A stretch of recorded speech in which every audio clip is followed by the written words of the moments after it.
If you enjoy listening to adventure stories, then you should visit theDIHEDRAL.com. You will find stories from other members of the community and read about climbing, life, and the outdoors. Follow us on Instagram, Facebook, and Twitter. Let's connect and climb on! Climb on!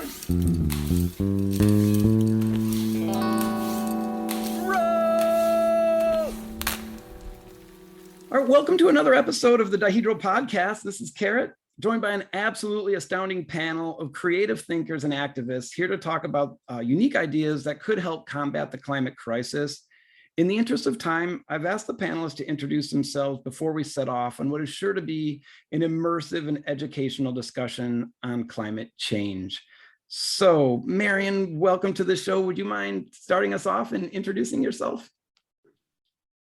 Sure. My name is Marion Hourdequin. I'm a philosophy professor at Colorado College in Colorado Springs, Colorado. I also teach environmental studies, and I have interests in environmental philosophy, environmental ethics, and climate justice. John, would you mind introducing yourself? Sure. So I'm John Cook. I'm based at Monash University in Melbourne, Australia. I research climate misinformation. I've been doing that for the last 15 years or so. And before that, I was a cartoonist. Amazing. Ting.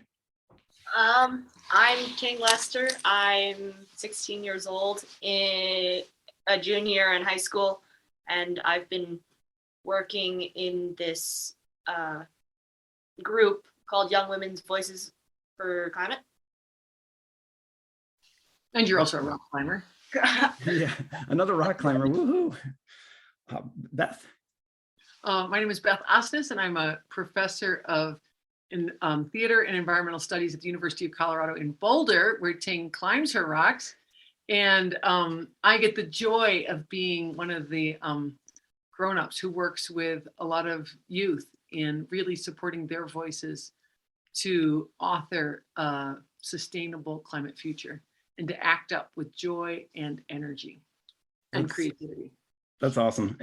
Thank you guys all. It's a real pleasure just to have you on the show. I'm really looking forward to the conversation. So let's go ahead and get started. So I thought, Marion, we could talk a little bit about the notion of the tragedy of the commons and how climate crisis may or may not be exemplified by the tragedy of the commons. So do you think you could, I know you've touched on this in some of your pieces, do you think you could explain what that is and how these things may or may not overlap? Sure. Yeah, I mean, I think a lot of people think about climate change as a very intractable collective action problem.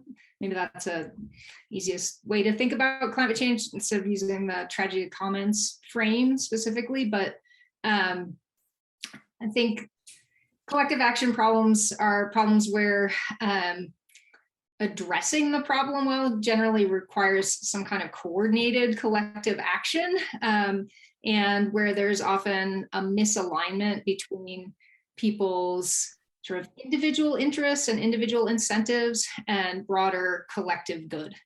So in the case of climate change, it might be sort of one way of thinking through this frame is that it might be in my individual interest to like drive to the mountains to go rock climbing, say, every weekend, even though I know that, if I drive, 500 miles every weekend to the mountains, I'm adding greenhouse gases into the atmosphere. And so from a collective perspective, it might be better if I curtailed my consumption or curtailed the number of times I got on an airplane every year, that sort of thing. I think, a number of philosophers have talked about how climate change is a especially challenging collective action problem because it's global and it's also intergenerational. So it's hard for me to even see the impacts of my actions because they're sort of a drop in the collective bucket, and those impacts are not immediate in time or in space. I think one of the, I don't know if this is where something that you're interested in or getting at with the question, but one of the things that I find sort of problematic about the tragedy of the commons or the collective action problem framing is that it tends to really conceptualize the individual and the collective as kind of mutually exclusive and dichotomously opposed to one another. And so I tend to like to think outside of that dichotomy and think about ways in which climate action, like all of our actions, are sort of connected to one another because we're embedded in networks of relationality. So what I do is, as an individual, potentially contributes to social and cultural change in various ways, especially if I'm networked in with other people. And so anyway, I just think it can be constructive to think about climate change in ways that sort of challenge this dichotomy between individual and systemic change. Yeah, can you talk a little bit more about what some of those ways might look like? Yeah, I mean, I'm really interested actually to hear from like people who are involved in on the ground activism, like Ting, thinking about how this might play out from her perspective.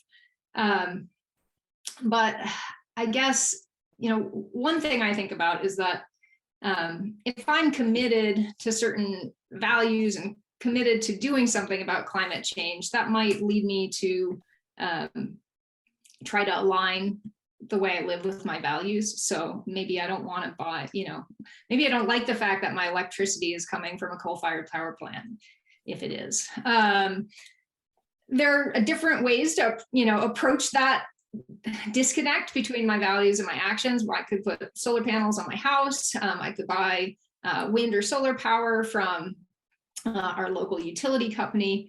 But I think by sort of thinking through these issues, as an individual, I can start to see how my ability to act in alignment with my values and to contribute to sort of values that I think collectively would be good to for us to advance is actually constrained by certain institutions and certain structures. So like maybe the local power plant and power company doesn't have an option to buy wind and solar power, something like that.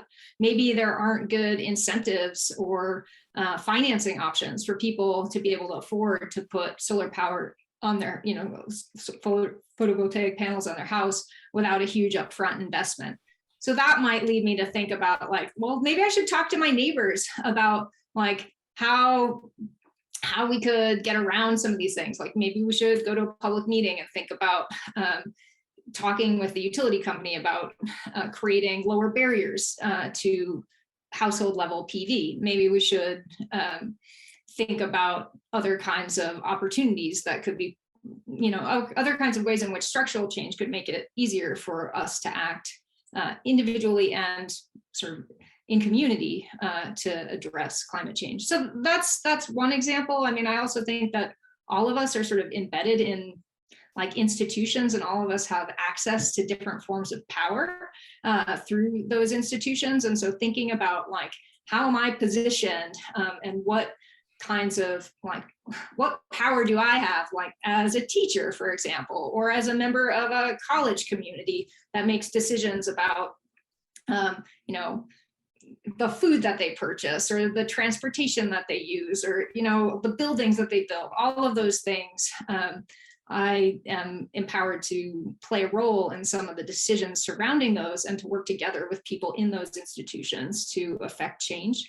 So I guess, yeah, I mean, those are a couple examples of the ways in which I think thinking through sort of what might align our values individually better with actions to address climate change can actually provoke collective action and provoke thinking through what the institutional barriers and the systemic barriers to change might be. Yep, that's great.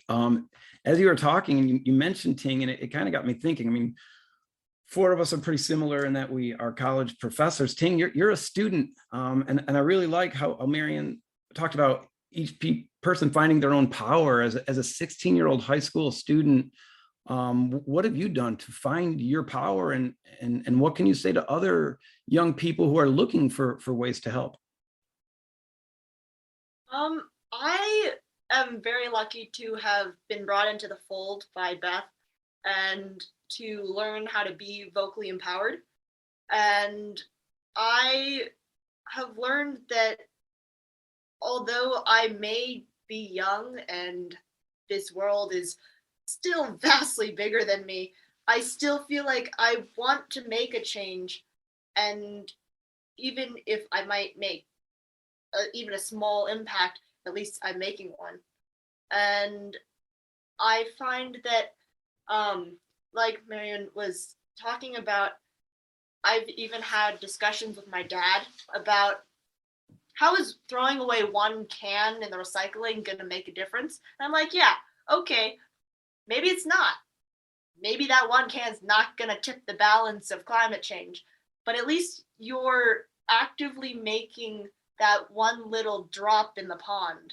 And by doing so, you're reminding yourself that this is still something that I want to strive to get better at, help the situation, and you can start the conversation of saying, what can I do as an individual to help make a collective impact? And so I have learned myself that I, as one person, when I make that choice to throw the can away, to stand with my peers on issues that are important to me, like climate change, I feel a lot more powerful. So I think advice to other kids my age would be at least get the mindset going and at least take the first step to make the difference, because you're probably going to influence others around you to start wanting to do the same thing, because, you know, we like gathering around good causes, hopefully. Yeah, I think so. Yeah. It's cool too, that like what Ting's talking about is once you start to be active, you're always doing it within a community. And so, you know, when the city planners at Boulder, you know, City of Boulder wanted to do a revision on the climate mobilization action plan that they had, and they wanted to bring it in front of the city council, they invited this group of young women to come down, sit in the big leather chairs around the table, a literal seat at the table, to come and do one of their songs and to give some of their personal declarations as to why it was important to them as citizens of Boulder. And, you know, you start to see these, everybody knows each other, you know, like in our communities, you all get to know each other. Who are the movers and shakers? How do we include youth voices? And I think that Ting has had a lot of opportunities because she stayed dedicated to it over the years, and she's really become a member of this community that's working on this plan. Ting, that's really impressive. One of the things that you said really stands out to me, in that when you were talking about you throwing a can away, you know, we talk about raising awareness in others, but it's important to have awareness in ourselves and be aware that our actions might spark others to change. But sometimes it also sparks anger in others. And so, John, I thought we might talk to you about some of the opposition that people face. You wrote, I don't know, it was a great book about the cranky uncle, giving lots of different tools to sort of confront people who are in opposition to any change at all. And so, you know, Marion talked about a lot of really good points in terms of solar panels and things like that. But even if we all do that, there's still a group of people who might look at that as an attack on their freedom or something like that. And so I was wondering if you could help us out with maybe some effective means by which we can come back at some of the opposition, or not even so much come back aggressively, but really invite the opposition or invite the cranky uncle to a side that they might not otherwise know or talk about. Yeah, so well, I found everyone's points really interesting, actually.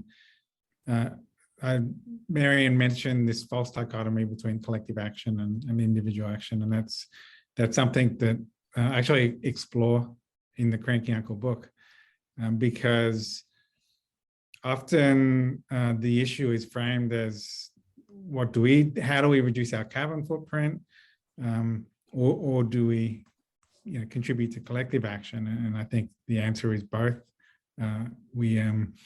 And if we, by acting ourselves in our individual lives, that that helps make our talk more powerful. I realize I'm totally not answering your question. It's fine. We'll come back to it. I was just reflecting on some of the cool things that people have said so far. Yeah.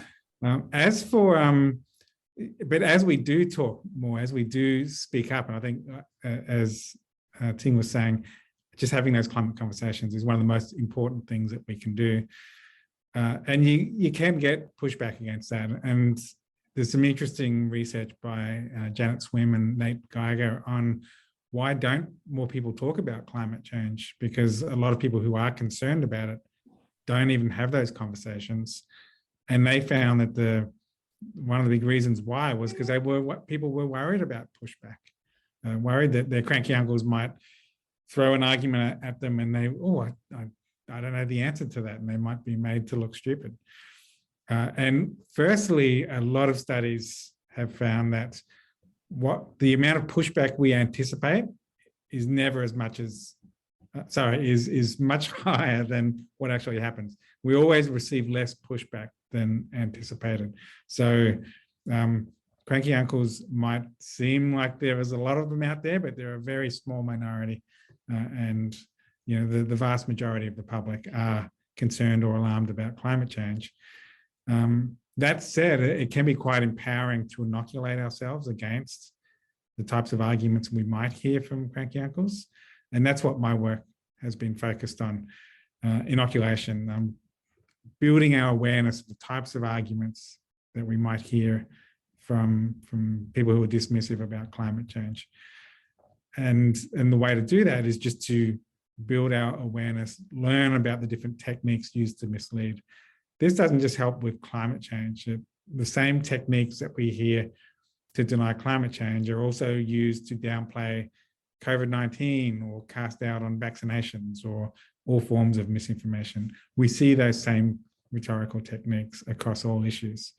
So ultimately, and it's interesting that several people on this panel are involved in philosophy. Ultimately, I ended up working with philosophers on using critical thinking to help build people's resilience against misinformation and learn these different techniques of denial. I wonder, John, if I could, I'll throw an example out to you, and then if anyone else on the panel has an example that they've maybe suffered is too strong a word, but that you've suffered from your own version of a cranky uncle, maybe we could throw it out, and John, you could help us with a possible response. You're putting me on the spot I'm putting you on the spot. We'll see. This one, it shouldn't be too hard. I can say that generally when I'm confronted by somebody, I just think to myself, well, they're ignorant, and then that's the end of the conversation, and that's not helpful at all. So I have a climbing friend who critiqued us every February, I think it is. We do something called the Plastic Cap Challenge, where we try to reduce our plastic consumption, but if there's something we need to buy, we tax ourselves. And at the end of the month, the tax, $1 for every piece of plastic that you buy, we donate to a group called Access Fund. And a fellow climber was just like, that's dumb. Like, you're not going to change anything. You're not going to do anything. Just because you have a handful of people raising a little bit of money, that's not going to really cause any change. So save your money, quit wasting your time. Any thoughts on how to respond to that type of comment? I mean, I think that the initial conversation really addressed that. And I think Ting was talking about it, that yes, a single action might not be the one thing that solves it, but if enough people do that, it builds the momentum, it builds that social momentum, and it also sends a social signal to everyone around us that this issue matters, it matters to us. And just sending that signal is important and helps build the momentum. And then if enough people are all acting and talking about it and showing that they care about it, that leads to actual systemic change. So it's not as simple as just what does this one action do in the physical world. It's also what impact does it have in the social world.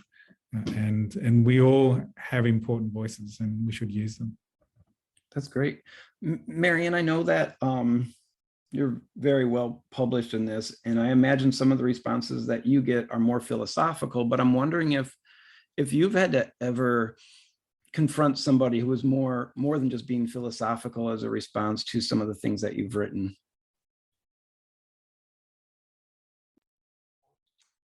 Well, are you talking about sort of in the public sphere kind of, or? Yeah, I am.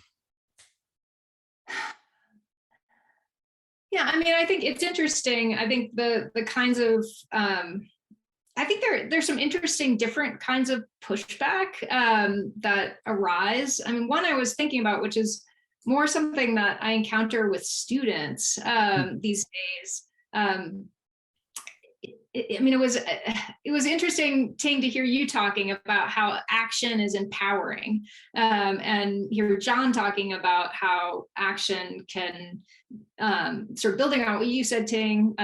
John was talking about how action can build momentum. I was also thinking that, yes, like action is empowering, it builds momentum. It also affirms our commitments in ways that then can have effects in the social world, as John is saying. So I think all that is really helpful in actually answering the kind of pushback that sometimes I get from students. Because I find many of my students are very savvy about like the sort of structural causes of sort of root causes of climate change. So they're thinking about like, you know, like challenges in the political system. They're thinking about capitalist economies and corporate behavior and sort of large forces that are driving. They're thinking about disinformation from fossil fuel companies or sowing seeds of doubt. And that sort of chronic, you know, attempt to sort of undermine or challenge like consensus about climate change as a problem. And sometimes in light of sort of those systemic analyses, my students sort of say like, what we need is systemic change, like not individual change. And so, you know, all this sort of, you know, you should recycle and you should ride your bike to work. All that is just like a corporate ploy, you know, to distract us from systemic change. That is like the neoliberal response to individualize everything. And instead of, and it's sort of a distraction. We should really be focusing on like the big actors that are driving climate change. But I think that the responses that we've developed here in this conversation actually, you know, are helpful in answering that kind of pushback.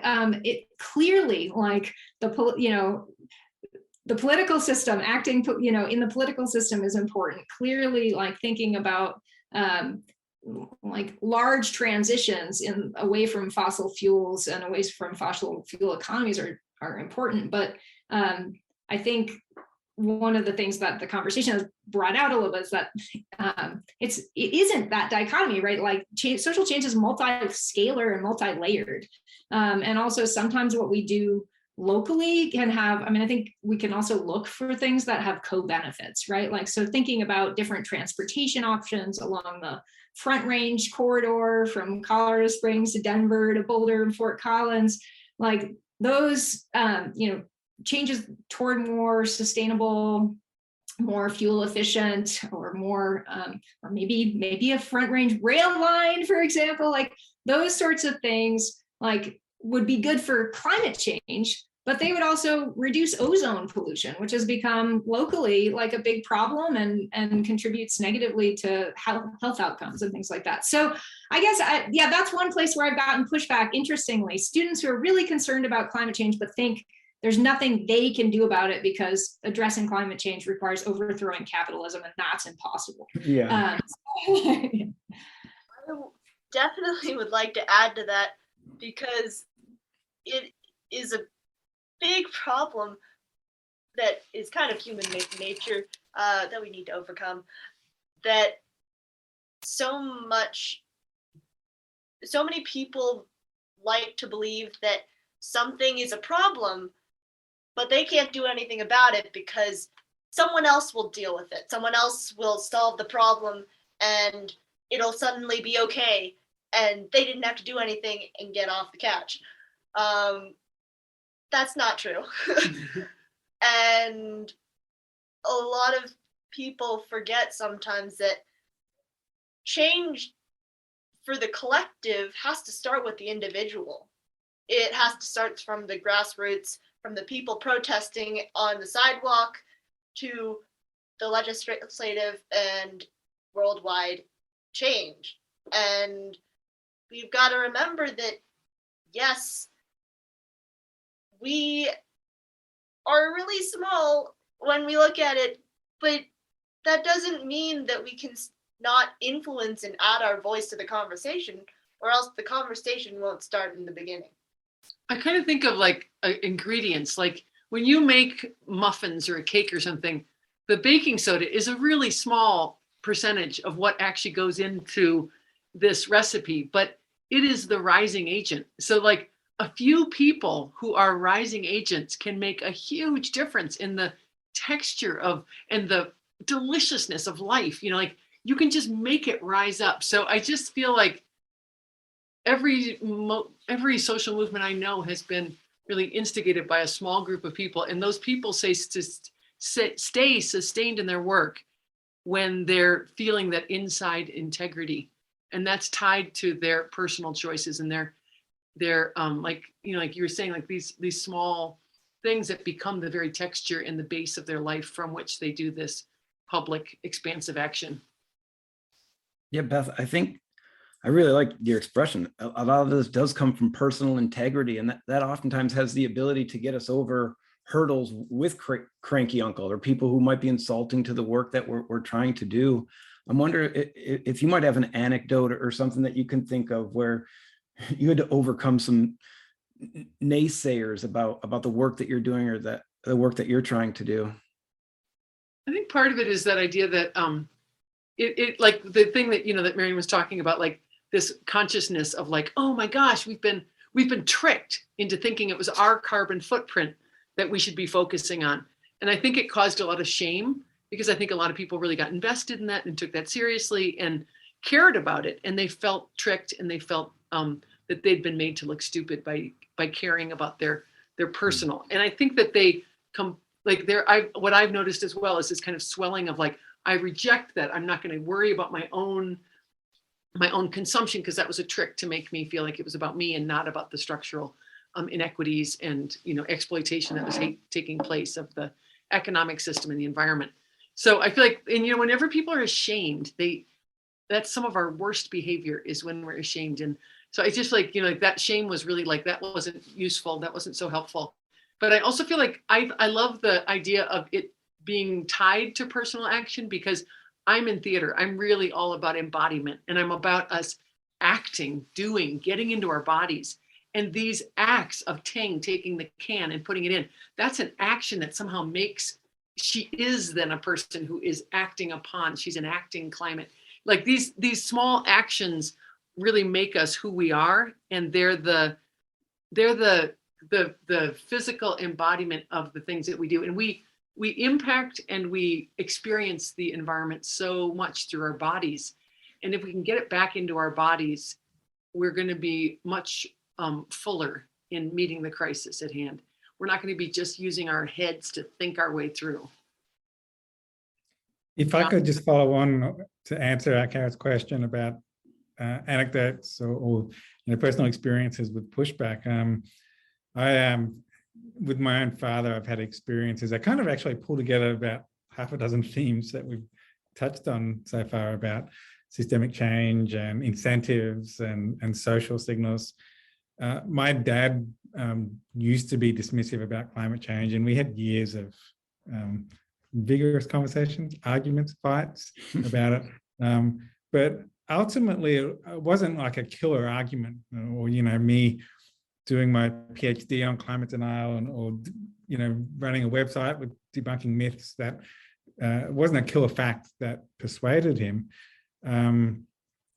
It was the fact that in the state where he lived, the government was offering an incentive for people to do solar power, to put solar panels on their house, offering a feed-in tariff. So if they sent power back into the grid, they would get well compensated for it. And eventually I tried to persuade him that it was a financial no-brainer for him to get solar panels. And of course, he ignored that until he worked out did the calculations himself. And once he discovered that it was a financial no-brainer, he did it.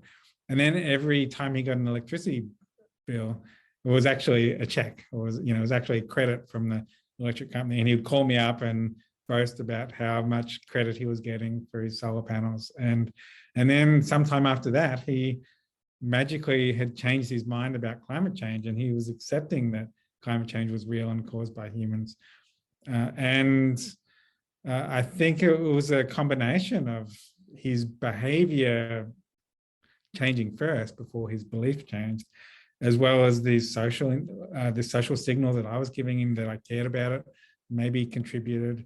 And yeah, it was just this kind of melting pot of influence. It's much more complicated than just, here is a climate fact, it changes their mind, and then their behavior changes.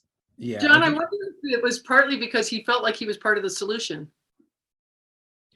Yeah, I think so. I think that when people's behavior is inconsistent with their beliefs, or like some people feel uncomfortable, they have this cognitive dissonance, and it's a lot easier just to not believe that there's a problem in the first place. But when his behavior changed, then he felt like he was part of the solution, and he was behaving in an environmentally friendly way. Then the conflict was between his beliefs, which didn't believe there was a problem, and his actions, which were being environmentally friendly. So his beliefs changed to come into sync with his actions. Yeah, I think a great point that you make, that we're all making. I mean, none of this change isn't going to be based on one particular cause. I mean, with your own dad, there's a couple things that are coming together that I think led to some positive change. I was wondering if we could just kind of go around and maybe come up with a few ideas that we think would be very helpful for helping people to behave differently. For me, there's two things that I think are really important. One is education. I think when people are educated about something, they tend to take an interest in it. And I don't necessarily mean education about the climate crisis or climate change, but maybe if somebody takes more interest in the environment, they might tend to care about it, or politics, they might care about it. So I think education is very important. But I also think, like John said, I think money is a driving force for a lot of people. And when climate deniers see their, electricity bills rising, or here in Texas, when our electric grid fails, there's money that can be saved now rather than 20 years down the road or some imaginary time in the future. And so I'm wondering if you guys have any specific things that you look at and say, this piece of information, or getting this piece of information out, could be really helpful in getting people to change their perspective or change their mind, or at least be a little bit more open-minded. I think one thing this is Beth chiming in, for what we've been able to achieve together with Ting and our group of Young Women's Voices for Climate, is you just start focusing on all the co-benefits of climate action. And like they have a friend group that is par none. Like, they have a friend group that when things happen, they are there for each other.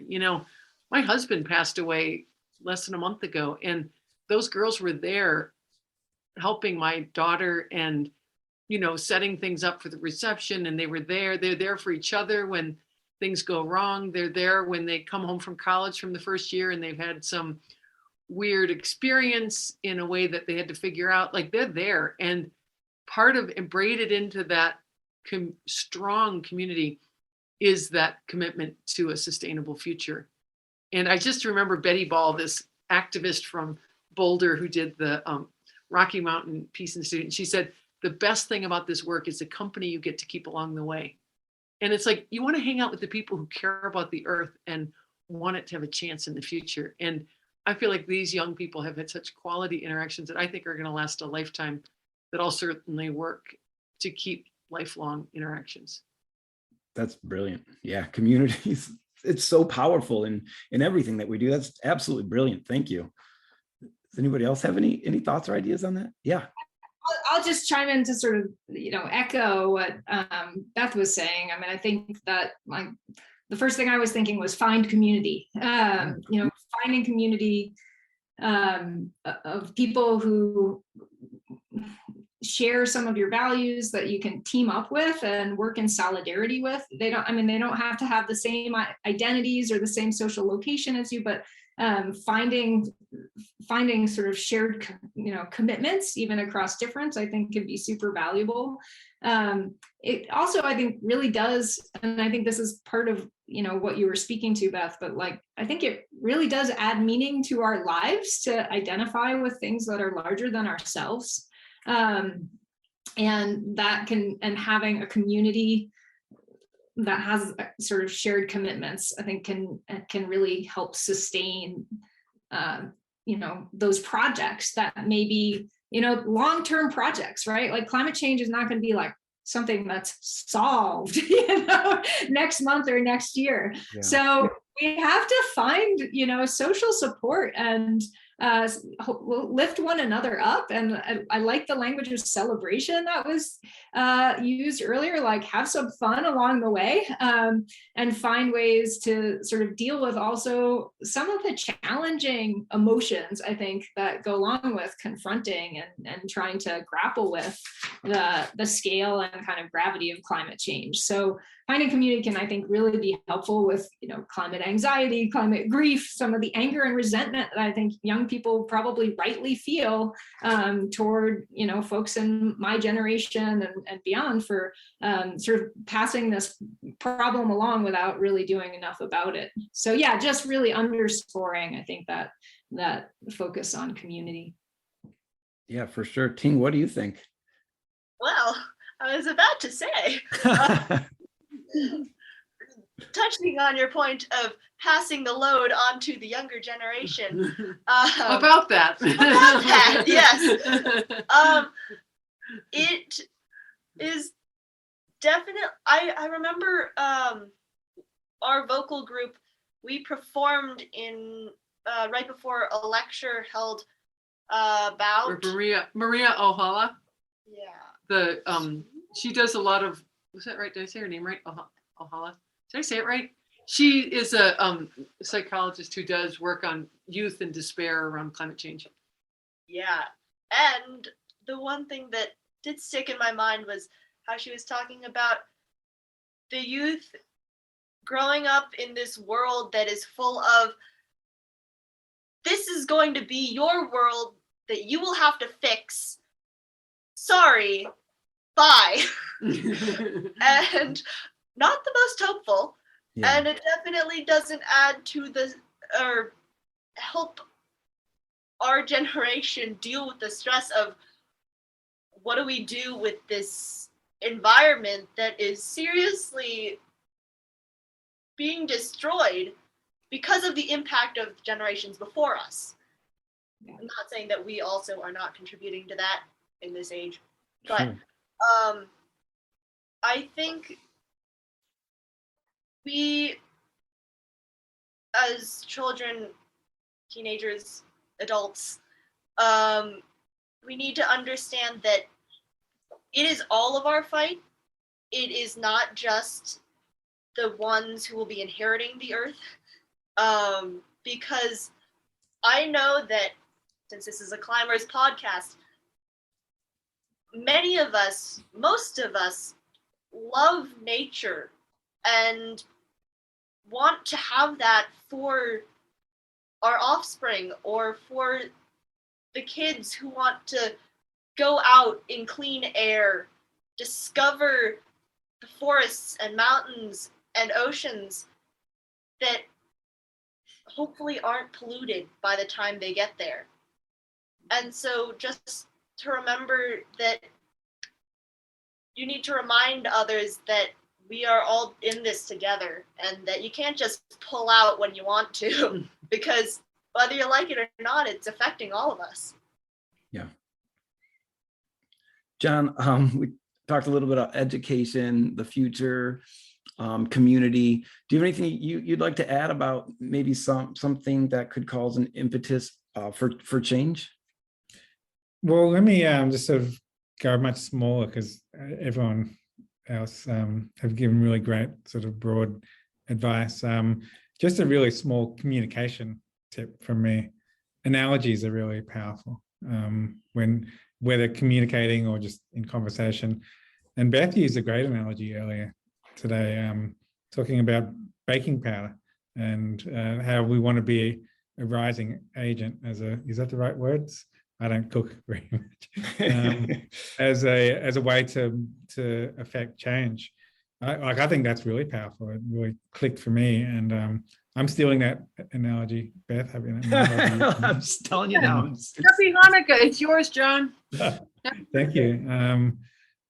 Analogies can often just help a concept click for people, and they're so efficient and powerful because you're rather than trying to create a concept from scratch with people, you're borrowing existing ideas in their heads. And you can take abstract ideas and make them concrete. You use things from everyday life, like cooking. And they're not only useful for explaining concepts and explaining how things work, they also can be used for explaining logic. And that's how I've been, that's where the critical thinking philosophers directed me, was using logic analogies to inoculate people against misinformation. And a big light bulb moment for me was when I realized that that's what late night comedians did every night when they were debunking misinformation. They would take the bad logic in whatever BS they heard that day, and they would transplant it into an analogous, everyday, concrete situation, usually ridiculous, and say, well, somebody said this, that's just like being in this situation. And everyone laughs. They instantly get how the logic is flawed. And they get how the misinformation is wrong, but it's entertaining, it's accessible, it's educational, and it's just really powerful in inoculating. So yeah, analogies offer a lot of value as a communication tool. That's brilliant, and just that, going along with that, it's entertaining, just like you said. You know, and I think when you can entertain somebody and still share information in ways that connect, that's hard to do, but I think it's really interesting and really brilliant. So yeah, but Beth, please go ahead. I'm sorry. Yeah, I'm going to add into what John's saying, because a lot of the work I do with Max Boykoff is around climate comedy. And it was interesting. I was doing research. We did this big project with professional comedians and matching them up with our students to research to be sure that to make these comedy pieces that were focused on climate solutions, based in the best of the known life and physical science around climate, and really informed by current events and really invigorated. And then the comics took this information that had been researched by the students and created these comic pieces. And we created a show that is available on Inside the Greenhouse. And the thing that was so interesting is, as part of this process, we were interested in how this co-production of climate comedy would be felt and experienced by our students. And one of the things that we did in doing this was setting kind of a baseline of what's their relationship with comedy. And with 45 students at a University of Colorado setting, when asked, to what extent do you expect to get your news on issues that are relevant, such as climate change, from comedic sources? They expected 56%, like 56% of their news that they would get, they wanted it to be from comedic sources. So what John is saying about like the role of exposing the illogical kind of, assumptions that this is based on, but also it's like, that's just where people are going to get their news. Yeah. In a certain segment of the population.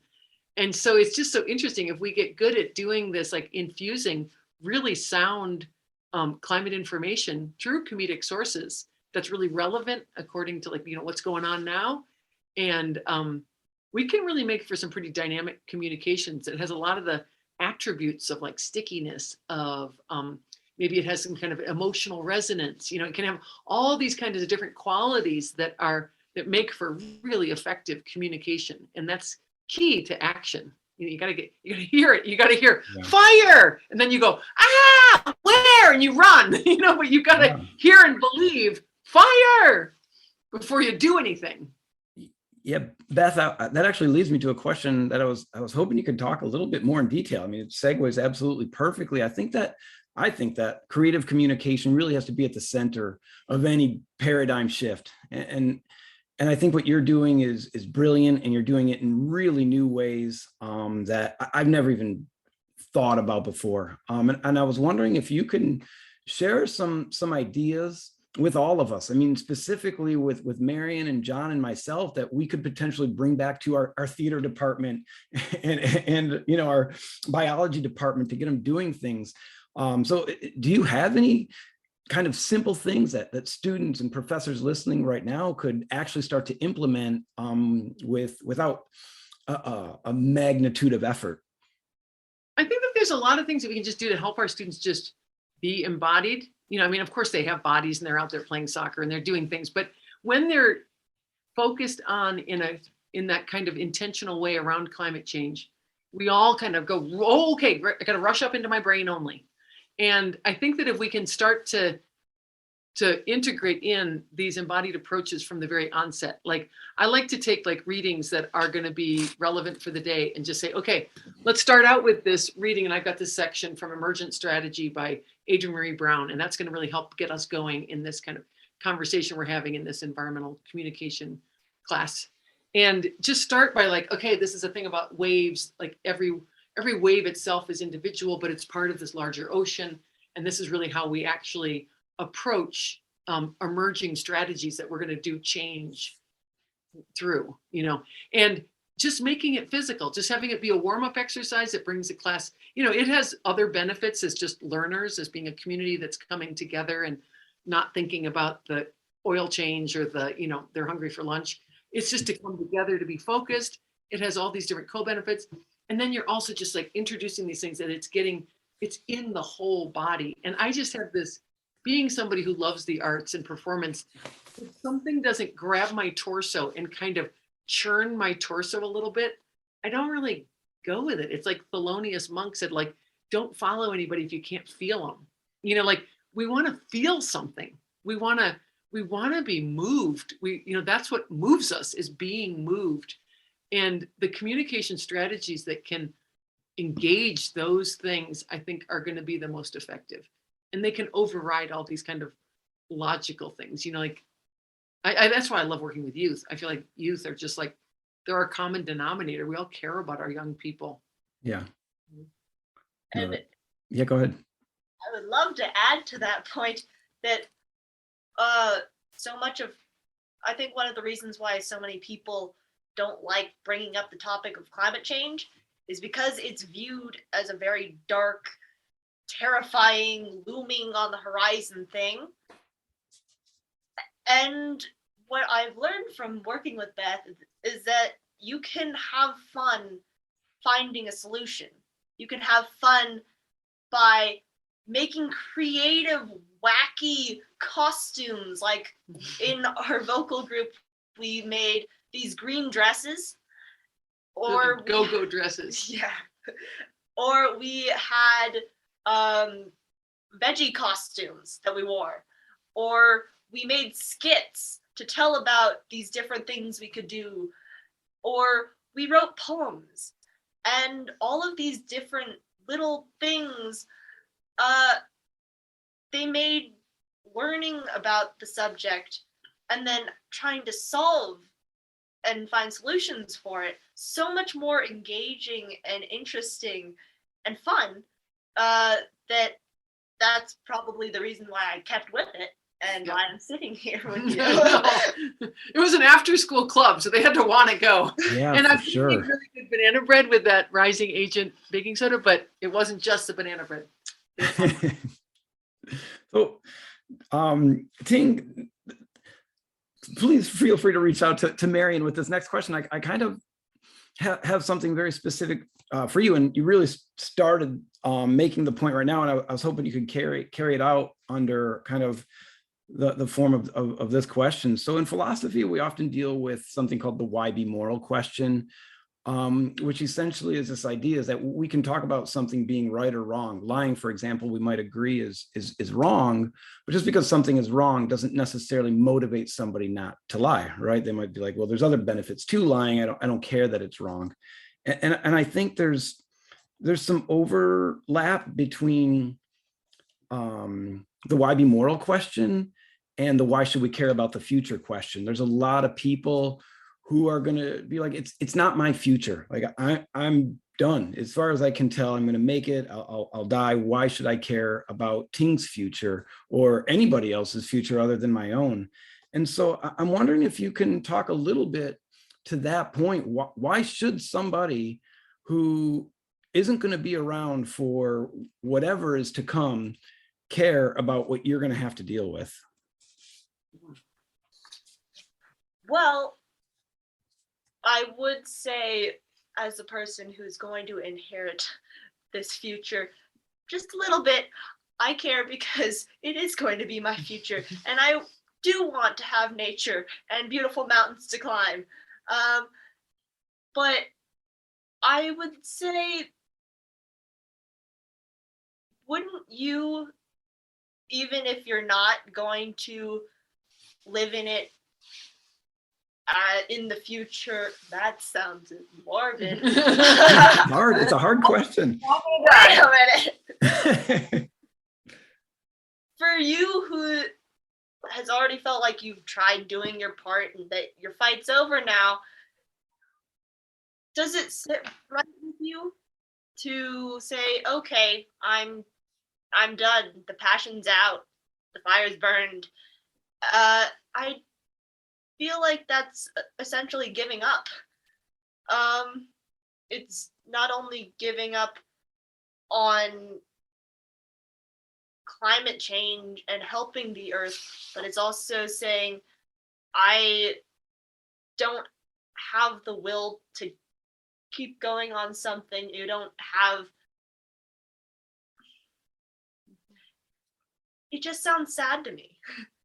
I don't know how else to put it. I agree. I want some help though. So. Yeah, Marion, I was wondering if you could chime in on the same, I guess, question or idea. Sure. Yeah. I mean, I think, I mean, just hearkening back to something you said earlier, Ting, like I'm totally on board with your frustration about older generations just saying like, we're done. You know, it's something I've called like the handoff approach. Like, you know, we say like, oh, there's all these big problems, but your generation is going to solve it. Well, that, you know, my colleague Steve Gardner at University of Washington calls that intergenerational buck passing, you know, that it's just, and that we've been doing this with climate change, you know, for a while now, like, but with respect to this question about, yeah, like, well, why bother, right? If, you know, you feel like, who I'm going to make it like before things get really bad. I mean, I think there are a couple things that you could say. I mean, I've always been kind of attracted to sort of ancient virtue ethical traditions in philosophy. So Aristotle is one figure here, but the Confucian tradition is another place to look. But there's a conviction in these traditions that actually, like, the best kind of life for you to live actually is a moral life. Like, the best kind of life for you to live is a life where you're committed to something larger than yourself and you're engaged in constructive and positive ways, like with other people.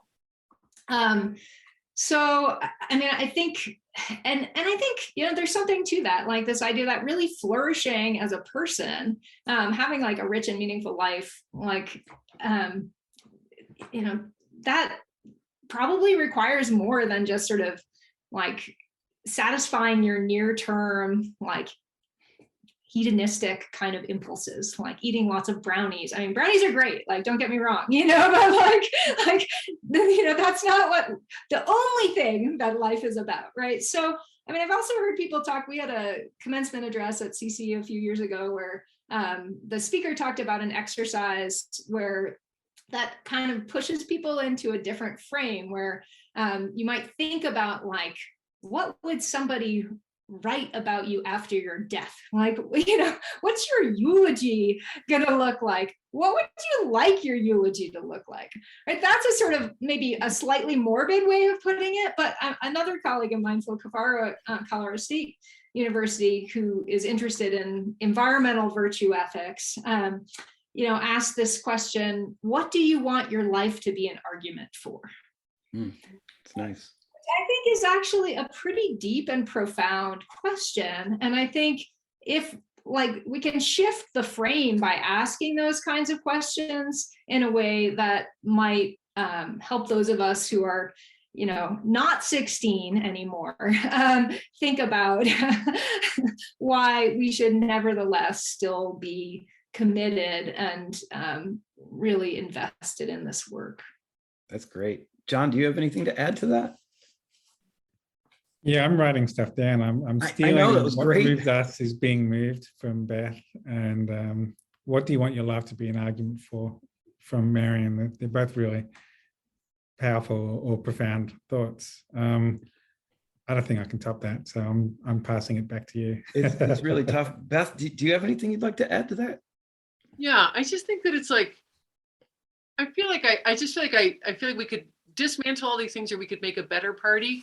I always think of like what we were just talking about before with Ting, and like, what are we leaving that coming generation? It's like, you know, like we all had this raging party, and there's some pizza boxes, and there's like cigarette butts in the cans, and there's like, you know, it's a mess. And we're like saying, oh, but there's a lot of opportunities in cleaning up parties. You know, like you could get, you know, you could make little forts with the pizza boxes. It'll be great. It's not bad. Don't worry. And it's this idea that the party's been spent. But I in my own living think there's actually a better party out there, that like, we don't need to worry about dismantling and arguing and changing everybody's minds. You just make a really fun party and hang out with somebody like Ting regularly and start doing performance-based methods to have fun and create an exhibit like she helped work on, which is called Recipes for Change at the Boulder Public Library, that has all this gorgeous photography of what they've been doing. And like, you look at that and you're like, I don't need an argument. I just want to go hang out with those cool people. Yeah. I want to be part of the solution, because being a part of the solution looks like fun, and it looks like a better party. And I think that, I just feel like that's, you know, I don't know that that's the only strategy or the best strategy, but it's certainly the strategy I'm most interested in putting my life towards. And Yeah, I feel like that's where I would offer up. I think that's spectacular. So we're just about out of time, and I want to make sure to offer. It went by really quickly, you guys. Thank you.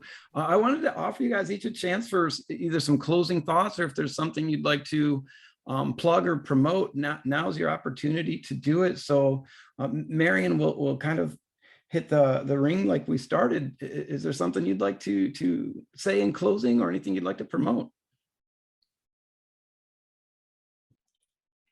I mean, not much really. I mean, I think we've covered a lot of really interesting ground, and I'm so appreciative hearing the insights of all the other panelists. So it's really been a lot of fun to be here with all of you. And yeah, I mean, I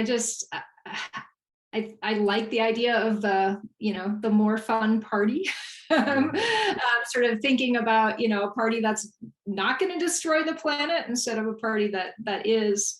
And then I do sort of go back to this like idea of community, and I think hope can sometimes be a sort of passive thing, but also I like this concept of active hope, where hope actually entails action. And also this idea of scaffolding hope, where we sort of in community like engage and support one another's hopes and sort of figure out what's needed to realize those hopes.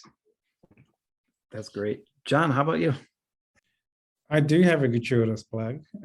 Today, December the 15th, at least it's the 15th here in Australia, is actually the 1 year anniversary of, or the first birthday of Cranky Uncle. This time last year, we launched the Cranky Uncle game. Yay. And the idea of it is teach critical thinking, build people's resilience against misinformation using games and fun and logic analogies and cartoons and humor, trying to make critical thinking as engaging and fun as possible. So yeah, crankyuncle.com if anyone wants to check it out. Yeah, full support. You guys should all definitely check it out. Ting, how about you? Thanks for making my panelist first time easy. You did so good. I could say that my group has a website, Recipes for Change. If you go to speak.world. Yep. And it has some of the fun little things that we've done, pictures, and ways that you can make your own little changes in your own life to maybe make your little ripple in the pond. That's spectacular. I want to add that I just found out today that Ting sent her, I think it was your first 13A. So congratulations. If you see her out on the walls, make sure to support her and promote her. She's a gifted climber and she's only getting stronger. So Ting, thank you very much. We'll definitely check that out. Beth, how about you? Yeah. So I just want you to say that there's a book called Applied Theater for Youth. It came out with Routledge this year. And Ting is on the cover. What? Yay, Ting. Wearing this gorgeous, huge blue morph butterfly costume, leaping into the air. So check it out. She's on the cover of the book. And there's a chapter in there about the work that we do. If anybody wants to be inspired on how to use performance-based methods to work with young folks, to support them and having their vital voices be a part of this, I think having Ting be a part of this couldn't be more about how to get their voices to be part of things just like this. And that was great. And the other thing I want to just put out there is, if this idea of climate comedy is interesting to you, we got money from the Argosy Foundation to be doing a big thing this coming Earth Day, which is April 22nd. So if anybody wants their community to be a part of it, I can give you your group a climate comedy workshop via Zoom, whatever, but I'm here to support. That's what my life is here for now. So if anybody wants inspiration, encouragement, workshops, whatever, just get in touch with me inside the greenhouse at the University of Colorado. You can look me up. I'm in the theater faculty roster. Just look up the blonde lady who's Beth Osnes. Absolutely, we will, Beth. Thank you. And thank everybody. This was a great panel. I enjoyed it. I learned a lot. I couldn't ask for a better group to talk to. So thanks again. Maybe we can come back next year and see how everybody's doing. Great. All right. See you, everybody. Thanks a lot. Bye. Thanks for having us.